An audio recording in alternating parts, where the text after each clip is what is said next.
So hello everyone, very good evening. स्वागत है आप सभी का नर्सिंग अंडर 24/7 में। मैं विवेक कुमार शर्मा आप सभी का स्वागत करता हूं आपके अपने यूट्यूब चैनल पर।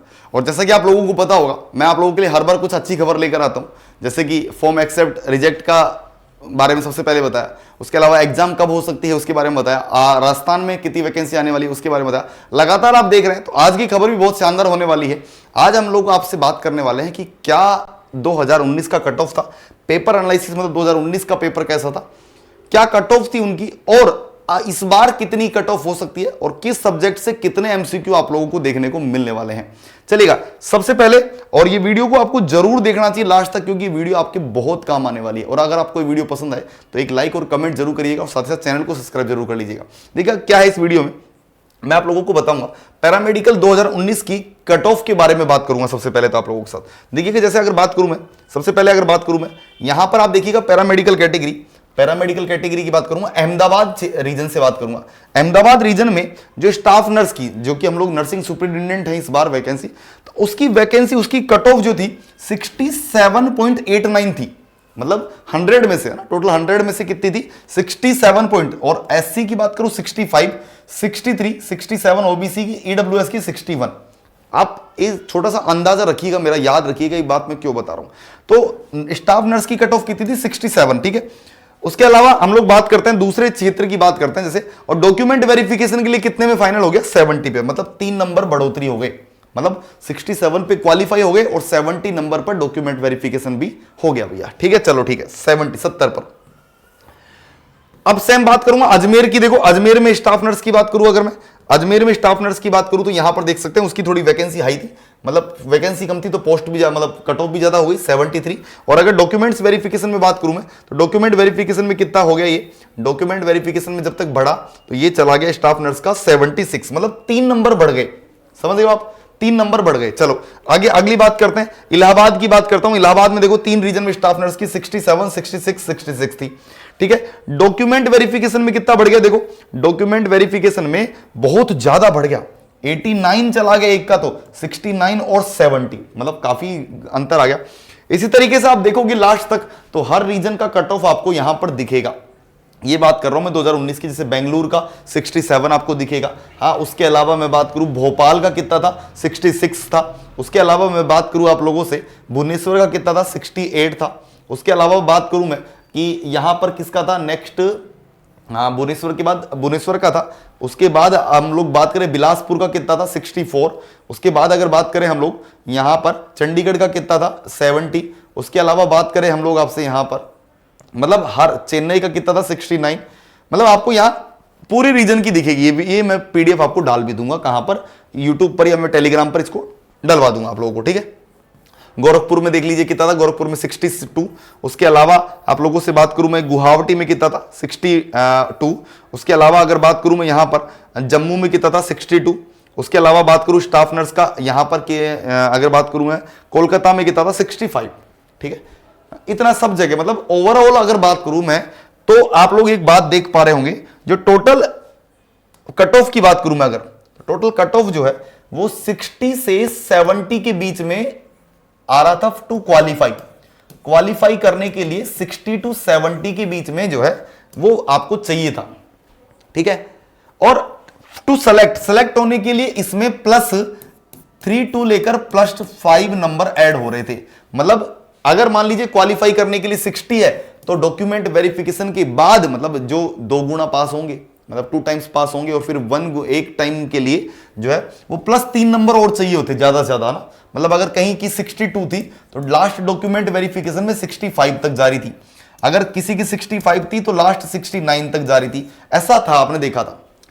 अब इस बार, लेकिन पिछली बार की बात करूंगा, जो नंबर ऑफ कैंडिडेट थे वो कम थे, लगभग नंबर ऑफ कैंडिडेट्स की बात करूं तो लगभग 1 लाख 1.5 लाख के आसपास थे। लेकिन इस बार नंबर ऑफ कैंडिडेट ज्यादा है।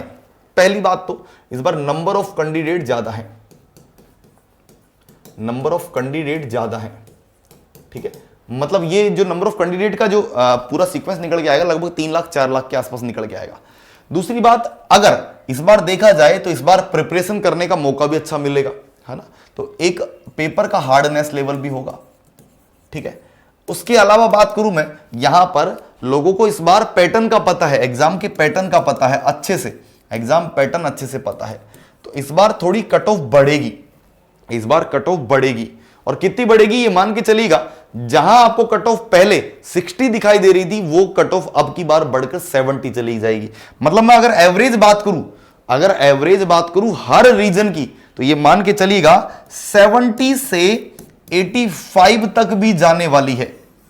जैसे अजमेर में मान लो 3 वैकेंसी है, 2 वैकेंसी है, तो अजमेर की तो और भी हाई दिखेगी आप लोगों को। हाँ, तो ये कट ऑफ आप लोगों को दिखने वाली है। मतलब इतना तो आपको करना पड़ेगा, 75 70 75 तक आपको सही करने होंगे क्वेश्चन टू गेट सेलेक्ट। 75 80 तक भी आपको सही करने होंगे सेलेक्ट होने के लिए।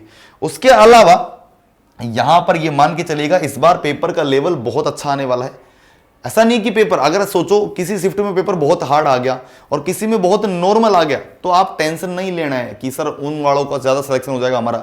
ऐसा नहीं होता है। आरआरबी में क्या होता है, नॉर्मलाइजेशन होता है। मतलब पेपर को नॉर्मलाइज कर लिया जाता है, मार्क्स को नॉर्मलाइज किया जाता है। अगर किसी का ईजी होगा तो उसको कम उस अकॉर्डिंग मार्क्स मिलते हैं, और किसी का पेपर बहुत हार्ड होगा तो उस अकॉर्डिंग मार्क्स मिलते हैं। तो नॉर्मलाइजेशन होता है। तो नॉर्मलाइजेशन के बाद आप लोगों को ये कट ऑफ देखने को मिले सकती है, even after the document verification और क्वालिफाई के लिए। ठीक है, अब एक सवाल तो ये हो गया कि सर कट ऑफ कितनी हो सकती है, कितना सेफ स्कोर रहेगा। तो आप ये समझ गए होंगे लगभग आपको जो है अटेम्प्ट कितने करने पड़ चाहिए, सही एकदम सही आपको करने चाहिए। 70 to 80 क्वेश्चन आपको सही करने चाहिए to get qualify, to get select. अब देखो ज्यादा क्वेश्चन कहां से मिलेंगे सर, ज्यादा क्वेश्चन कहां से आते हैं। सबसे ज्यादा सवाल आप लोगों को, क्योंकि अभी ट्रेंडिंग में, तो मेंटल हेल्थ नर्सिंग से सवाल बहुत आने वाले हैं। दूसरा, आपको सवाल मिलने वाले फंडामेंटल ऑफ नर्सिंग से, क्योंकि प्रोसीजर फंडामेंटल ऑफ नर्सिंग में होता है और आपको आगे चलकर प्रोसीजर ही करना होगा, इमरजेंसी केयर करनी होगी, बहुत कुछ मिलने वाला है। उसके अलावा मेडिकल सर्जिकल नर्सिंग आप लोगों को मिलने वाला है। सीएचएन से आपको एमसीक्यू मिलने वाले हैं, कम्युनिटी से। उसके अलावा पीडियाट्रिक्स से भी कुछ एमसीक्यू। तो मेजर सब्जेक्ट आपकी ये रहने वाली है, सीएचएन, एमएसएन, फंडामेंटल और एमएचएन। कुछ सवाल आपको ओबीजी और पीडिया से, सीसीएचएन मतलब पीडिया से आपको मिलने वाले हैं। और उसके अलावा अगर मैं जो माइनर सब्जेक्ट्स की बात करूं, तो न्यूट्रिशन से आपको मिलेंगे, माइक्रो से आपको मिलेंगे, और मैनेजमेंट, नर्सिंग मैनेजमेंट और रिसर्च से मिलेंगे।